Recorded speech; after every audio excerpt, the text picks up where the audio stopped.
The Xbox 360 servers for Halo Anniversary Edition, the first game, Halo 3, 4, Reach, ODST, and so on, for multiplayer parts, will be shutting down. Now, here's the big holy question. Are they on the original servers that were around when they were released originally? And if so, why weren't they changed onwards to newer machines that would have been more effective? That's the question. That's one question I've got. The other question is, realistically, why couldn't they combine the Master Chief Collection with the 360 to make it a bit more thrivable area? And I'm hoping someone with a bit of tech knowledge, far better than me, could answer that. If you can, please answer in the descriptions, in the comments. Now, as we all know, backwards compatibility has been one of the foremost focal points of Microsoft's pretty much marketing for the Xbox consoles. The big question is backwards compatibility useful for games that have multiplayer if the developers are gonna shut down these multiplayer access points? That is the real conundrum, because realistically, it seems like a bit of waste of time and effort to put it backwards compatible if they're gonna shut down the servers. Granted, campaign is still there and maybe some systems that don't require multiplayer, but realistically, is there a point? Because again, backwards compatibility means giving people the ability to play the original games as before any remasteries or anything like that. Now, many people are saying the Master Chief Collection's basically the same. For all intents and purposes, let's be clear, it's not. It's a different version. It's not the same. Granted, they're using the same graphics, the same everything, but it's not the same. In a sense of like going 360 brought the original magic. The awe-inspiring moment when you first played these games. Completely different than anything else. But I digress. Anyway, what was I saying? Yes. My query is, what is it that makes it difficult for them to maintain the 360 servers? Now, I've played the 360 multiplayer for a bit, and Halo 3 had a healthy about 1,300 players. Halo Reach about 500-ish on a high note. So, roughly about 18, probably close to nearly 2,000 players played on both. Halo 4, I don't know, and perhaps someone can help me on that. Just let me know how many players are actually on the 360 version of Halo 4. But the thing is, also, is that one must also not forget, whenever a new game is released in a series, people immediately jump to the new game. Immediately, like on the multiplayer level, they go, I'm on that, not on the old one. Because there's a lack of content, lack of support, and of course, lack of promotioning. Now, Industry 343, and this is a message to you, and also to Microsoft, is that you could easily promote the 360 version, easily bring it back to life by creating, like, you know what, we're going to do a 360 tournament type situations where we're going to use backwards compatibility in a whole new level of going 360 version tournaments. That type of thing could easily be done. Now, many people say, I don't want to play it in old graphics. It's not the point. The point is that you can still use old multiplayer if done correctly. Like, you can easily go, we're going to do a 360 tournament. That type of thinking should be there. And again, it's simple as that. You can promote a 360 tournament. You can do that type of thing to get people interested in playing the 360. Because that's the thing.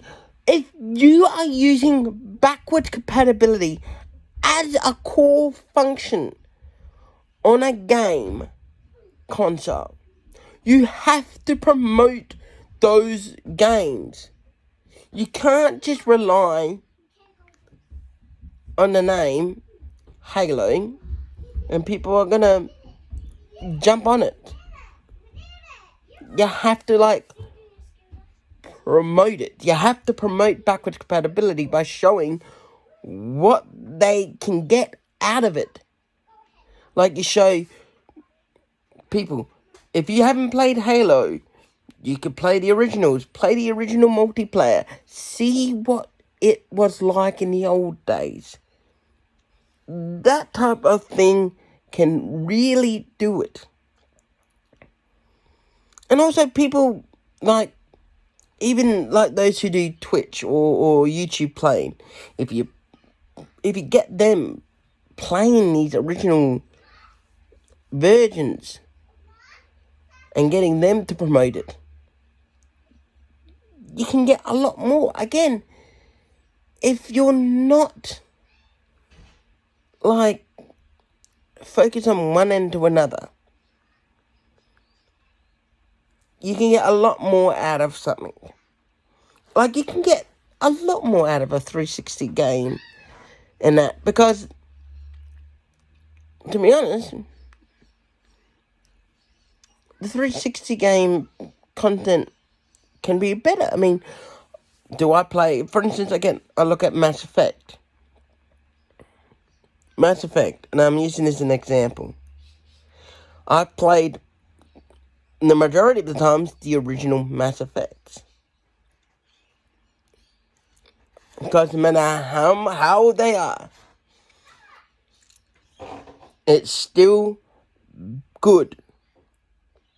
It's still a good game. You can still get that fun. It doesn't matter how many times you play it, you can still get that fun. It's the same with the original Halos. In multiplayer, you can still get that fun out of it. Because it can. And this is something that many people, when it comes to gaming, they think newer is better.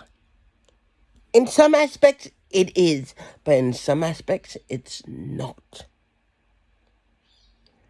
No matter how many graphical updates you can put onto a console game,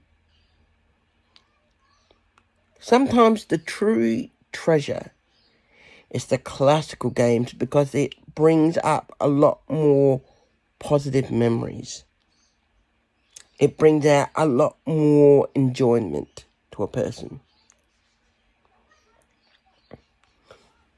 Halo on the originals, again, they bring up memorable moments. When I first got an original Xbox, I played Halo. I played, not the multiplayer, but I played the campaign. I played a lot of good games, and it was the same with the PlayStation 1, PlayStation 2. Memories. We as people sometimes forget that sometimes the true treasures in video gaming is sometimes the originals. The original multiplayer. I mean, many people probably have the best memories of the original. So, again, why remove it? I mean, it's still got a healthy player base. It's still got that possibility of being playable, being promotable, being used as tournaments. If you really stop and think and really, really nog in, I mean, hell, if 343 are wondering about, like, staff members, they could easily go, you know what, we should get people that are dedicated to the original versions and just, like, go hire them or, you know, something like that. I think that, again, that's something else. I mean, there are tons of ways that things can be done. Sometimes there needs to be a thinking. Now, I'm rambling, which I apologise, but again, I'm just so trying to put out what I'm thinking. So, I've got some mind-thinking solutions, and anyone who wants to, please just say if it's right or wrong. First solution with the 360s is like merger the 360 player base's ability, like cross-gen play, like allow 360s to play cross-gen. That way they can go like classic 360 stuff, like, you know, have the ability to have like Master Chief Collection go to classical 360s and allow people who play the 360 versions to meet that type of thing. I mean, again, you could do that. Hell, if you wanted to, you could probably put the original ones on the 360 on the PC if you wanted to, or something like that. Hell, I think there are a lot of things that could be done with the originals that can really need to be creatively done. Now, this is a question about the effects. It's saying matchmaking, so does it mean like online stuff, like online firefight, like you want to bring people from online to a firefight thing, and custom games, online customs? Because it's saying online squads, and I'm not a very big person at understanding what that means. So if someone can help me on that, please put that in the comments. The other thing is if you think there's a solution other than shutting down the servers, please, by all means, post it there. I might put in a link to a petition. You can have a look, see if you like it or not, and that. Okay, bye.